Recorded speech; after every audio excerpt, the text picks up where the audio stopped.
देखिए, डायरेक्ट पैसा तो मज़दूर के पास गया ही नहीं है। उसकी वजह क्या है, उसको उसकी पूरी नीति की जो साजिश है उसको समझना बहुत ज़रूरी है। हम जो भी खरीदते हैं हर रूप में किसी न किसी तरीके से सरकार को टैक्स देते हैं। सामान खरीद करके इनडायरेक्ट टैक्स देते हैं, डायरेक्ट टैक्स देते हैं, सेस देते हैं, तो हम सरकार को टैक्स देते हैं। सरकार के लिए पीएम केयर फंड में जो हमने पैसा जमा किया वो दान था, लेकिन सरकार हमको क्या देगी? लोन देगी। हम जो देंगे वो दान है, सरकार जो देगी वो लोन है।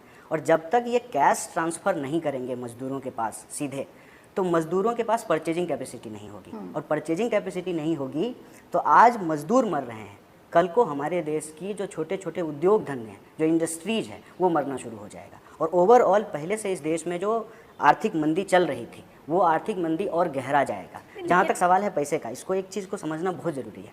आप याद कीजिए, लॉकडाउन से पहले ही कई राज्यों ने केंद्र सरकार को कहा कि आप हमारा जीएसटी का पैसा वापस कीजिए, और केंद्र सरकार ने उनका जीएसटी का पैसा वापस नहीं किया है। क्या वजह है? वजह यह है कि सरकार की नज़र में प्राथमिकता ही कुछ और है। अभी जब लॉकडाउन चल रहा है, मजदूर ट्रेनों में मर रहे हैं, सरकार कह रही है कि 9 लोगों की मौत हुई है, और सरकारी सुरक्षा एजेंसी आरपीएफ कह रही है कि 100 से ज़्यादा लोगों की मौत हुई है।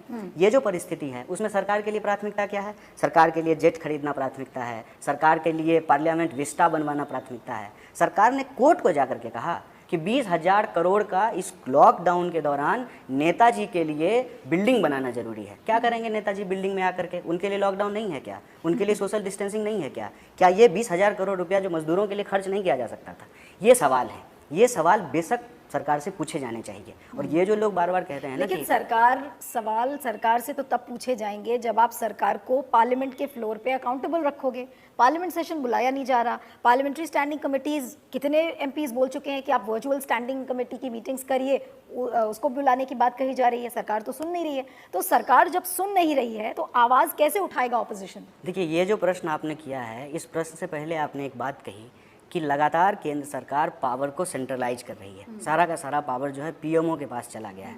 ऐसा लगता है कि हम लोग एक ऐसा क्रिकेट मैच देख रहे हैं जिसमें बैटिंग भी मोदी जी कर रहे हैं, बॉलिंग भी मोदी जी कर रहे हैं, एम्पायर भी मोदी हैं, कीपर भी मोदी हैं, दर्शक भी मोदी हैं, ताली भी खुद ही बजा रहे हैं। ऐसा नहीं होता है। सेडिशन का केस लग चुका है, अब कोई नया केस ना आपके ऊपर बोल दिया जाए कि मोदी जी बॉलर है, क्रिकेटर है, बैट्समैन है। आपने सारे एग्जांपल्स लगा दिए। ये बात मैं इसलिए कह रहा हूँ कि बाकी मंत्री आपको दिखाई ही नहीं देंगे। बाकी मंत्रालय क्या कर रहा है, अलग अलग चीज़ों से जुड़ी हुई समस्याएं हैं। जैसे small scale medium scale industries से जुड़ा हुआ मामला है तो उद्योग मंत्री क्या कर रहे हैं, जैसे फिनांस से जुड़ा हुआ मामला है तो फिनांस मिनिस्टर क्या कर रहे हैं, जैसे रेलवे से जुड़ा हुआ मामला है तो रेल मंत्री क्या कर रहे हैं। आप याद कीजिए वो ज़माना कि एक रेल दुर्घटना हुई और लाल बहादुर शास्त्री रेल मंत्री थे, नैतिक जिम्मेवारी लेते हुए जो है उन्होंने इस्तीफा दे दिया। एक हमारे पीयूष गोयल जी हैं, रास्ता भटक जा रहा है, शुक्र है कि ये जो है जो एरोनॉटिकल मिनिस्टर नहीं है, नहीं तो हवाई जहाज़ रास्ता भटक जाता और हम लोग एक देश से जो है दूसरे देश पहुंच जाते। ये परिस्थिति क्यों है? क्योंकि जिम्मेदारियों को लोग सही तरीके से निभा नहीं रहे। नहीं, लेकिन जहाँ तक आप जिम्मेदारी की बात कर रहे हैं तो जो लाल बहादुर शास्त्री का ज़माना था उस समय भी ऑपोजिशन कितना प्रबल था। आज ऑपोजिशन ये सवाल सरकार से क्यों नहीं उठा पा रहा है? अगर बीजेपी ने जब ऑपोजिशन में रहते हुए आदर्श स्कैम, 2G स्कैम, उस पीरियड के दौरान इतने सारे मंत्रियों का इस्तीफा मांग लिया, तो आज ऑपोजिशन क्या कर रहा है? ऑपोजिशन क्यों नहीं सारे कैबिनेट मंत्रियों का इस्तीफा मांग रहा है? आप लोग क्यों नहीं बोल पा रहे हो कि पीयूष गोयल जी आप इस्तीफा दे दीजिए, निर्मला सीतारमण जी आप इस्तीफा दे दीजिए? ऑपोजिशन की तो आवाज़ें आ ही नहीं रही। ऑपोजिशन की जो भी 22 पार्टीज की जो मीटिंग हुई है उसमें उन्होंने बड़े कन्वीनियंटली एक 11 पॉइंट चार्टर निकाल दिया और कहा कि नहीं, ये तो राजनीति का टाइम नहीं है, हमने अपने सजेशन दे दिए। और सजेशन भी आपने कैसी सरकार को दिया जो आपकी बात ही नहीं सुन रही है? देखिए, एक तो आपने जो है बातचीत करते हुए कहा कि आपके ऊपर सेडिशन है। इस देश में सरकार से सवाल पूछना सेडिशन बन गया है, तो बहुत सारे लोग जो है वो सवाल नहीं पूछ रहे हैं। लेकिन मेरा मानना है कि अभिव्यक्ति के सारे खतरे उठाने पड़ेंगे। चाहे सरकार को सेडिशन लगाना है लगा दे। अभी जामिया के स्टूडेंट को पकड़ लिया, जेएनयू के स्टूडेंट को पकड़ लिया, गुजरात में जो है एक पत्रकार के ऊपर सेडिशन लगा करके उसका न्यूज़ चैनल बंद करा दिया गया, अलग अलग जगह पत्रकारों के ऊपर मुकदमे हुए, मानव जो अधिकारों को लेकर लड़ने वाले जो बुद्धिजीवी हैं उनके ऊपर मुकदमे किए गए। तो ये होगा, सरकार आवाज़ दबाने का प्रयास करेगी, लेकिन हम लोगों को साइंटिफिक टेम्परामेंट की ज़रूरत है। कोरोना से लड़ने के लिए भी यही साइंटिफिक टेम्परामेंट जो है सरकार के पास नहीं था, वो लैग कर रही थी। तो कम से कम हम लोग उस साइंटिफिक टेम्परामेंट का इस्तेमाल करें कि जिस चीज़ को जितनी दबाई जाती है वो चीज़ उतनी ही तेज़ी से ऊपर उभरती है। तो आप कहने का मतलब ये है कि ऑपोजिशन को जितना दबाया जाए, ऑपोजिशन को उतना ही ज़्यादा आवाज़ करके और सरकार की अकाउंटेबिलिटी पूछनी चाहिए। लॉकडाउन के नियमों को मानते हुए हमारे किसी भी कार्यक्रम से कोरोना बीमारी का संक्रमण ना फैल जाए, ज़रूरत नहीं है कि हम कोई रैली करें, कोई प्रदर्शन करें, लेकिन जो अन्य उपलब्ध साधन हैं उसका इस्तेमाल करके सवाल ज़रूर पूछना चाहिए। और सवाल के साथ साथ एक जिम्मेवारी जो विपक्ष को और निभाने की ज़रूरत है, जिसके बारे में हमने अपने पहले सवाल के जवाब के दौरान कहा आपको, कि सवाल भी पूछिए सरकार से और ज़रूरतमंदों की मदद भी कीजिए, उनको सहयोग भी कीजिए। हम लोग कर पा रहे हैं। इसमें एक रोल जो है वो आपके भी फील्ड का है, जिसको हम लोग मीडिया कहते हैं, जिसको हम लोग लोकतंत्र का चौथा स्तंभ कहते हैं। लेकिन ये जो हम लोग सवाल उठाएंगे उसको लोगों तक पहुंचाने का काम मीडिया है। और आप पता है आपको मीडिया किस तरीके से काम कर रही है। अभी पिछले दिनों मैंने एक टीवी चैनल पे देखा कि हिंदुस्तान पाकिस्तान का टीवी स्टूडियो में वॉर चल रहा था, वर्चुअल युद्ध लड़ा जा रहा था। क्यों नहीं ये दोनों जो है बॉर्डर पे चले जाते हैं? क्यों नहीं जो टीवी स्टूडियो में बैठ करके हम लोगों को ज्ञान दे रहे हैं वो बॉर्डर पे चले जाएं और पाकिस्तान की आर्मी को वहाँ से हरा करके आ जाएं? ये काम किसी और का, मेहनत किसी और की, जान कोई और दे रहा है। आपको पता होना चाहिए कि हमारे देश की जो फोर्सेस हैं उनके भीतर भी कोरोना के केसेस आए हैं। वो फ्रंट लाइन वॉरियर हैं जो अपना घर छोड़ करके, अपना बच्चा छोड़ करके कोरोना से लड़ रहे हैं और ये टीवी में स्टूडियो बैठ करके टीआरपी खा रहे हैं। कन्हैया, सबसे बड़ी दुविधा तो यही है कि कितने कोरोना के संक्रमण सामने आ रहे हैं इसका ही नहीं पता चल रहा है। और रही बात जो आपने टीवी स्टूडियो की कही, तो बाकी टीवी चैनल्स पे मेरा कमेंट करने का कोई लॉजिक नहीं है। लेकिन हाँ, जहाँ तक स्वराज एक्सप्रेस का सवाल है, आप डिसअपॉइंट नहीं होंगे, I can assure you of this. आपसे बात हो रही थी, आपने कहा कि मीडिया शायद ठीक भूमिका में अपना रोल नहीं प्ले कर रहा है। रही बात ऑपोजिशन, सारी मीडिया नहीं, वो तो मैंने क्लियर कर दिया आपको। जहाँ तक ऑपोजिशन का सवाल है, ऑपोजिशन, आपको लगता है कि ऑपोजिशन कहीं दबाव में है इस समय? कोई डर से, जैसे आपने कहा कि भाई अगर आप आवाज़ उठाते हैं तो आपके खिलाफ सेडिशन का केस दर्ज कर लिया जाता है, तो क्या ऑपोजिशन इस रीज़न से चुप है? देखिए, अपोजिशन के ऊपर हमेशा ये सवाल पूछा गया है कि अभी अपोजिशन ठीक से जो है इस सवाल को नहीं उठा रही है, अपोजिशन ठीक से जो है इस मुद्दे को नहीं उठा रही है, अपोजिशन कहाँ है? पिछले 6 साल में आपने ये नैरेटिव को बनते हुए देखा होगा। और अपोजिशन तो छोड़ दीजिए, बेचारे नेहरू जी नहीं हैं हमारे बीच, बहुत सारी चीज़ों के लिए तो नेहरू जी को जिम्मेदार ठहराया जाता है। लेकिन ये पूरा का पूरा जो साजिश खड़ा किया गया है, ये जो पूरा का पूरा नैरेटिव बनाया गया है, उसके पीछे वजह क्या है? वजह ये है कि जब आप उनसे सवाल पूछें कि आप लॉकडाउन के दौरान क्या कर रहे हैं, तो मैं आपको बता दूंगा कि हमने लॉकडाउन के दौरान लोगों की मदद की, जहां प्रवासी मजदूर फंसे हुए थे उनके लिए खाने का इंतजाम किया, उनको घर पहुंचाने का प्रयास किया।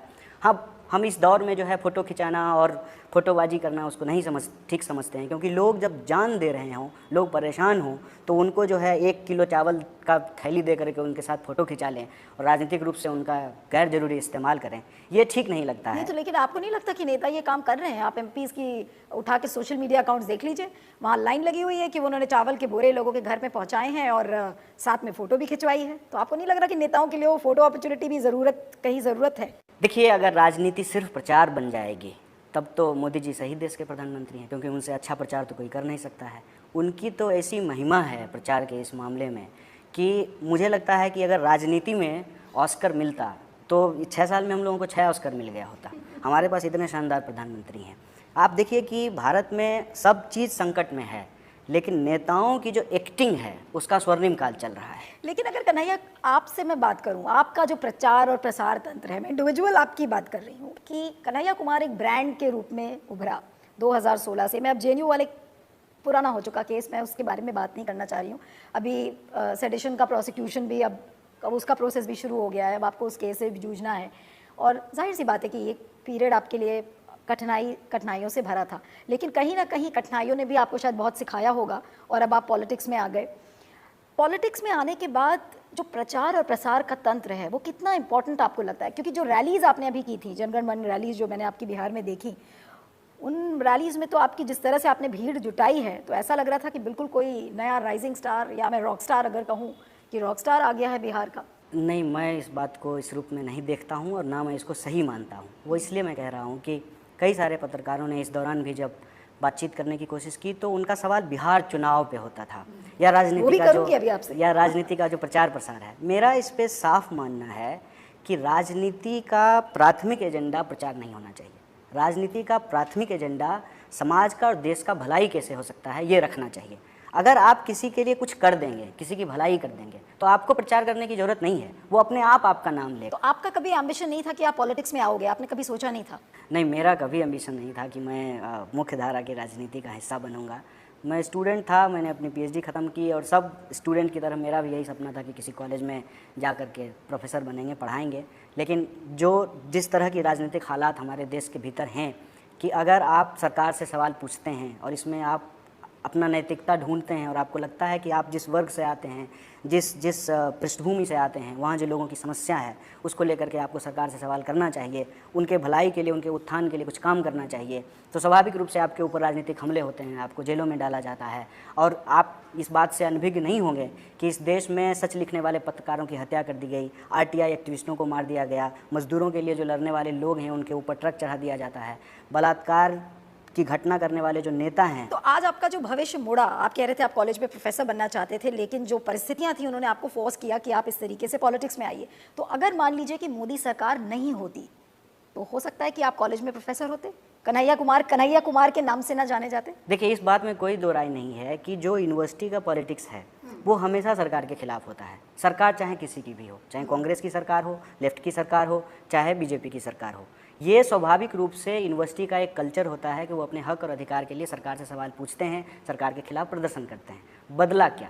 बदला ये कि जब ये सरकार आई, इस सरकार ने इस देश के भीतर विद्यार्थियों के खिलाफ एक जंग शुरू कर दी, यूनिवर्सिटीज़ के खिलाफ जो है एक जंग शुरू कर दी। यहाँ तक कहा गया कि इन यूनिवर्सिटीज़ में टैंक रखने की ज़रूरत है। अब बताइए, यूनिवर्सिटीज़ में लाइब्रेरी खोलने की ज़रूरत है, लैब बनाने की ज़रूरत है, आप वहाँ पे एक एम्प्लॉयमेंट सेल खोलने की ज़रूरत है कि जो स्टूडेंट वहाँ से निकले वहाँ उनको रोज़गार भी दिया जा सके, कैंपस सिलेक्शन कैसे बेहतर हो, कैसे और जो है हम हमारी पढ़ाई लिखाई को डिजिटलाइज किया जाए। ये परिस्थिति क्यों पैदा की गई? ये परिस्थिति मैं उसका कारण बताता हूँ। ये परिस्थिति इसलिए पैदा की गई कि विद्यार्थी समाज का सबसे एक सजग समुदाय होता है, सजग तबका होता है। जब भी देश में कोई इशू होता है उस पर अपनी सवाल को मुखरता से उठाता है। और यही वजह है कि आप देखिए कि लॉकडाउन के दौरान जामिया के स्टूडेंट को, जेएनयू के स्टूडेंट को, कई पत्रकारों को, उनके न्यूज़ चैनल बंद कर दिए गए हैं। ये क्यों किया जाता है? ये इसलिए किया जाता है कि सरकार से सही सवाल ना पूछा जा सके। विपक्ष से लोग सवाल कर रहे हैं, ठीक बात है, ये लोकतंत्र के लिए स्वागत योग्य है,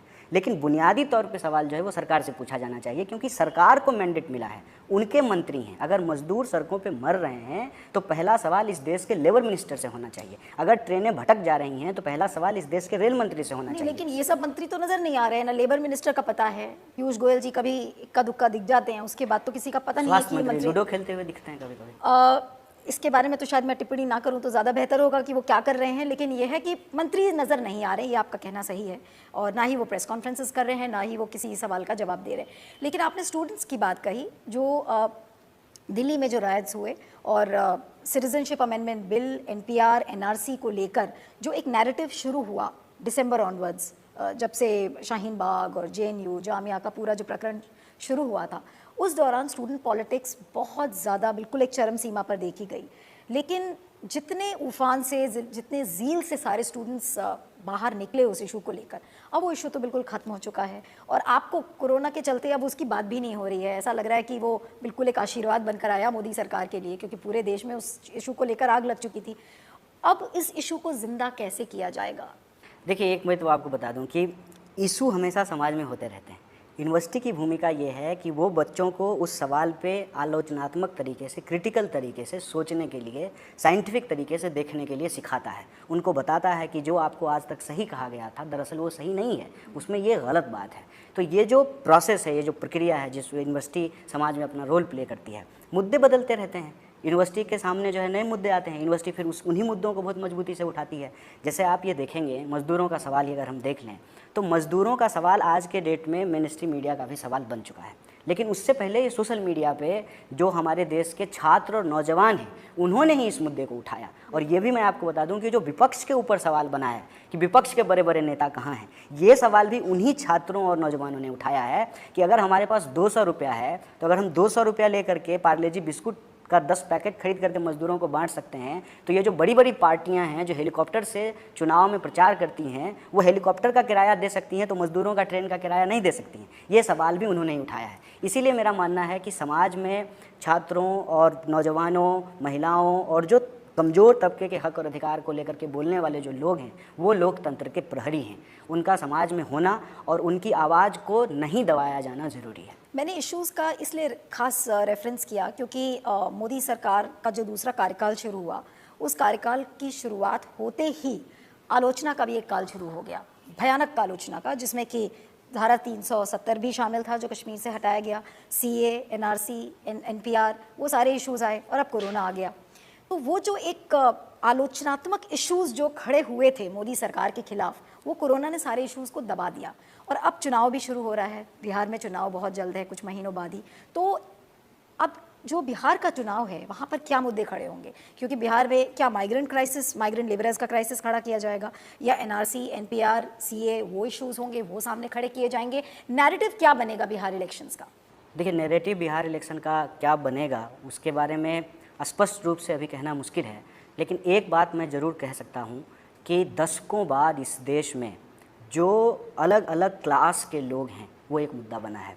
अभी मज़दूरों का सवाल है, हम देखेंगे आने वाले कुछ दिनों में मिडिल क्लास का भी एक मुद्दा बनने वाला है, क्योंकि आज के डेट में सिर्फ मज़दूरों को बचाने की ही चुनौती नहीं है, फैक्ट्रियों को और उद्योग को भी बचाने की ज़रूरत है। और फैक्ट्री और उद्योग सरकार के द्वारा जो प्रयास किए जा रहे हैं उससे बचता हुआ नहीं दिख रहा है। अगर फैक्ट्री और उद्योग नहीं बचेंगे तो आज मजदूर सड़कों पे हैं, कल को मिडिल क्लास को भी सड़क पे आना पड़ेगा। जो 3 BHK में रहते हैं उनको 2 BHK में आना पड़ेगा, जो 2 BHK में रहते हैं उनको 1 रूम। लेकिन इस समय तो कोई भी क्लास आप उठा के देख लीजिए, चाहे वो कॉर्पोरेट क्लास हो, चाहे मिडिल क्लास हो, चाहे मजदूरों का तबका हो, सब में एक डिसग्रंटलमेंट है, क्योंकि सबने सब कुछ खो दिया है कोरोना के। इसीलिए मैं कह रहा हूँ कि जो सबको प्रभावित करने वाला मुद्दा होता है, जो सभी जाति, समुदाय, वर्ग को प्रभावित करने वाला मुद्दा होता है, वो मुद्दा ही राजनीति का सबसे प्रोमिनेंट मुद्दा तो इसका मतलब आप जो कह रहे हैं उसके हिसाब से मैं ये मान लूं कि जो आने वाला बिहार का चुनाव है वो स्वास्थ्य के मुद्दे पे लड़ा जाएगा। पैंडेमिक, किस पार्टी ने कैसे उस पैंडेमिक को और इस महामारी से कैसे निपटने की कोशिश की, कितनी लोगों की मदद की, क्या ये मुद्दे रहेंगे? देखिए, ये तो तात्कालिक सवाल हैं। बिहार आज जिन परिस्थितियों से गुजर रहा है, आपने देखा होगा कि ये पूरा का पूरा जो माइग्रेंट लेबर का क्राइसिस है उसमें एक अच्छी खासी संख्या, एक अच्छी खासी आबादी बिहार की है। और ये परिस्थिति क्यों पैदा हुआ? ये परिस्थिति इसलिए पैदा हुआ कि बिहार में उद्योग धंधे नहीं लगे। नतीजा ये हुआ कि आप कहीं भी जाकर के सर्वे कर लीजिए, लेबर सर्वे कर लीजिए, कि मजदूर बिहारी, उसका सुपरवाइज़र बिहारी, वो जो जींस बना रहा है पूरी दुनिया में जाकर के बिक रही है, तो वो मजदूर, वो सुपरवाइज़र, वो अपने गांव में भी जींस बना सकता है, जो बड़े बड़े शहरों की झोपड़पट्टियों में रह करके अपना जीवन जी रहा है। आप कोटा चले जाएंगे, स्टूडेंट बिहारी, टीचर बिहारी, तो वो कोचिंग जो है पटना में भी चल सकता है, भागलपुर में भी चल सकता है। तो जो मोदी जी ने एक जो जुमला दिया है भी आत्मनिर्भर भारत का, तो सबसे आत्मनिर्भर अगर कोई है तो वो आज बिहारी है। देखिए, ये बात जो है मोदी जी ने दरअसल नहीं कही है, ये बात गांधी जी की है। गांधी जी ने बहुत पहले ग्राम स्वराज की बात की थी, बहुत सारे लोगों ने उसका आलोचना भी किया, क्योंकि ग्राम पंचायत की या ग्रामीण समाज की एक बुरी चीज़ है, वो है जाति व्यवस्था। तो जाति व्यवस्था को जब तक समाप्त नहीं किया जाएगा तब तक एक सुंदर ग्राम का निर्माण नहीं हो सकता है। ये दोनों अपने अपने पक्ष हैं, लेकिन इतना तो तय है कि अगर हम इस देश को बेहतर बनाना चाहते हैं तो हमको इंडस्ट्रीज को बचाना पड़ेगा, हमको जो एग्रेरियन क्राइसिस है उसको ठीक करना पड़ेगा, तभी मज़दूरों, किसानों को बचा करके एक जो हमारी बुनियादी अर्थव्यवस्था है उसको बेहतर बना करके ही हम दुनिया में जो बाज़ार का मुकाबला है उसको कर सकते हैं। इसको करने के लिए बिहार जैसा राज्य बहुत आगे जा सकता है, क्योंकि उसके पास मानव संसाधन है। आप देख लीजिए, पूरे देश में ब्यूरोक्रेट्स को उठा करके अच्छे खासी संख्या में आपको बिहार के लोग मिलेंगे। लेकिन जो बिहार की राजनीति है वो NDA versus RJD led alliance की ही ज़्यादातर देखी गई है पिछले 2 दशकों में। तो क्या आपके आने से एक नए थर्ड फ्रंट की, जो कि non NDA, non RJD front की, क्या मैं उम्मीद कर सकती हूँ? देखिए, हम चुनाव को लेकर के अभी बिल्कुल प्राथमिक तौर पे नहीं सोच रहे हैं। हमारी प्राथमिकता ये बात मैं कैसे मानूं कि आप बिल्कुल सोच नहीं रहे चुनाव के बारे में? नवंबर में चुनाव है, मैं इसलिए नहीं सोच रहा हूँ, या हमारे जैसे बहुत सारे लोग नहीं सोच रहे हैं कि जब तक राजनीति इस पक्ष और विपक्ष, इस 2 ध्रुव से बाहर निकल करके एक मुद्दे पे एकजुट होकर के नहीं खड़ी होगी, तब तक किसी प्रदेश का सर्वांगीण विकास संभव नहीं हो सकता है।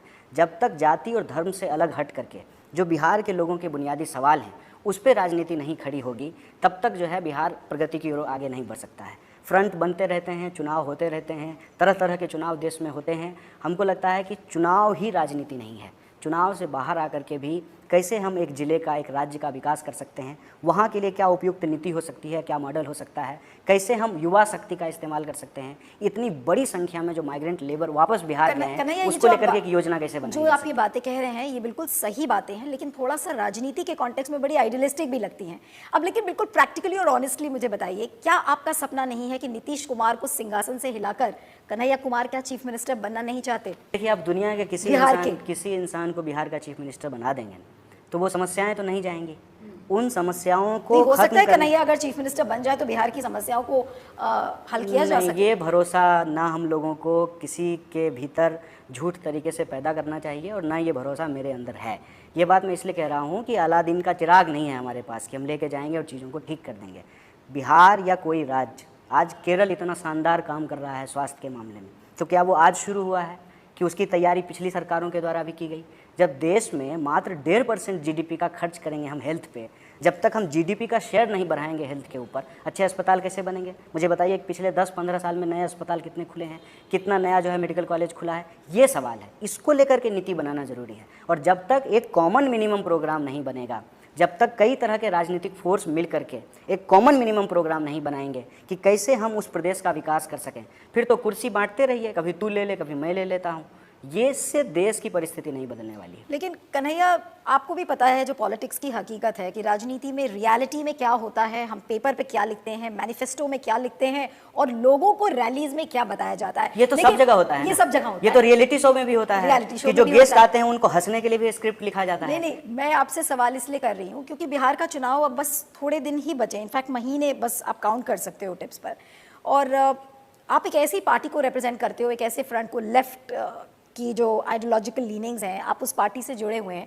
उस पार्टी के बारे में कई सालों से अब ये कहा जा रहा है कि बिल्कुल वो खत्म हो गया है लेफ्ट फ्रंट, ऐसा लग रहा है। हालांकि इश्यूज लेफ्ट फ्रंट उठाता रहता है और लोगों से जुड़े हुए मुद्दे भी लेफ्ट उठाता रहा है, लेकिन लेफ्ट के बारे में जो परसेप्शन है कि इनका कोई फ्यूचर नहीं है, ये कोई देश को डायरेक्शन नहीं दे सकते, इनके पास कोई युवा शक्ति नहीं है। लेकिन कन्हैया कुमार के आने के बाद ऐसा लगता है कि एक नई उम्मीद की किरण जाग गई है। नहीं, सिर्फ कितनी जान कन्हैया ने अभी तक लेफ्ट में फूकी है, मेरा एक सवाल आपसे। देखिए, ये एक व्यक्ति केंद्रित सवाल ही नहीं है, ये एक पर्सपेक्टिव का सवाल है, ये एक आइडियोलॉजी का सवाल है कि हम सरकार कैसे चलाएंगे, उसके को लेकर के हमारे पास क्या फ्रेमवर्क है। मैं अपनी बात क्यों करूं? आज शैलजा टीचर की बात होने की ज़रूरत है ना। आज हमारे सामने 2 मॉडल है, एक गुजरात मॉडल है, दूसरा केरला मॉडल है। पूछ लीजिए देश में घूम घूम करके कि कौन सा मॉडल चाहिए। वो मॉडल चाहिए जहाँ मज़दूरों को हवाई जहाज़ से लाया गया, जहाँ मज़दूरों को 5 स्टार होटल की व्यवस्था में क्वारंटाइन किया गया, जहाँ मौत की संख्या एकदम मिनिमम कर दी गई। सबसे पहला केस वहाँ पे आया था, पूरी तरह से उसको कंट्रोल कर लिया गया। जहाँ जीडीपी का एक बड़ा हिस्सा स्वास्थ्य के ऊपर और शिक्षा के ऊपर खर्च होता है, या आपको अहमदाबाद चाहिए। तो आप कह रहे हैं कि आपको मोदी जी की तरह अपना ब्रांड बनाने की बिल्कुल इच्छा नहीं है, एक बड़े लीडर के रूप में उभरने की कोई इच्छा नहीं है?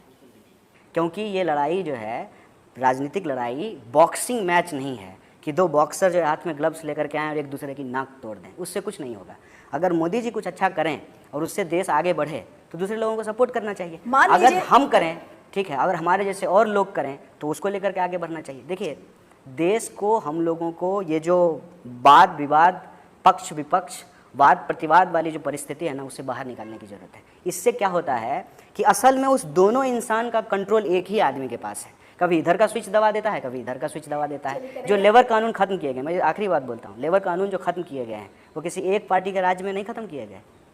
ये सवाल है, अगर मजदूर मर रहे हैं तो मजदूरों को सुरक्षा देने वाला कानून नहीं समाप्त किया जाना चाहिए। जीडीपी का एक बड़ा हिस्सा शिक्षा पे, स्वास्थ्य पे, सड़क पे, बिजली पे, पानी पे, सुरक्षा पे खर्च होना चाहिए। चलिए, ये लेबर जो लॉज को लेकर जो पूरा मुद्दा भी उठा है, इस पे तो अभी बहस चल रही है, अभी क्या होगा, अभी इस पे सबकी निगाहें टिकी होंगी। लेकिन चलते चलते एक जो मेरा सवाल है कि आज इस कुर्सी पे एज एन एंकर मैं बैठी हूँ, लेकिन अगर आज इस कुर्सी पे नरेंद्र मोदी आपके सामने होंगे तो एक लाइन में आप उन्हें क्या कहेंगे? देखिए, नरेंद्र मोदी एक तो इस कुर्सी पे क्यों होंगे? प्रधानमंत्री जी इमेजिन कर लीजिए, हम बहुत सारी चीजें इमेजिन करते हैं राजनीति में। इमेजिन ही करना है तो फिर मोदी जी को क्यों इमेजिन करें? बर्नी सैंडर्स को इमेजिन ना कर लें। लेकिन अगर मोदी जी ही हैं तब भी हम उनको एक बात कहेंगे कि प्रधानमंत्री, इस समय डायरेक्ट लड़ाई उन्हीं से ही चल रही है, इसलिए मैंने पूछा। बर्नी सैंडर्स तो उनसे सिर्फ मैं इतना बात कहूँगा कि देखिए, मैं आपकी यह बात मानने के लिए तैयार हूँ कि आपने चाय बेची है, वो भी रेलवे स्टेशन पे। अगर आपने चाय बेची है रेलवे स्टेशन पे, तो रेलवे की जो ये दुर्दशा है और मजदूरों की जो ये हालत है, ये आपसे छुपी हुई नहीं होगी, आप उसको देख रहे होंगे। और आप देख करके चुप मत रहिए, वरना राजनीति में कल को आकर के कोई भी इंसान ये कहेगा कि मैं गरीब का बच्चा हूँ, तो उस पर से लोगों का भरोसा उठ जाएगा।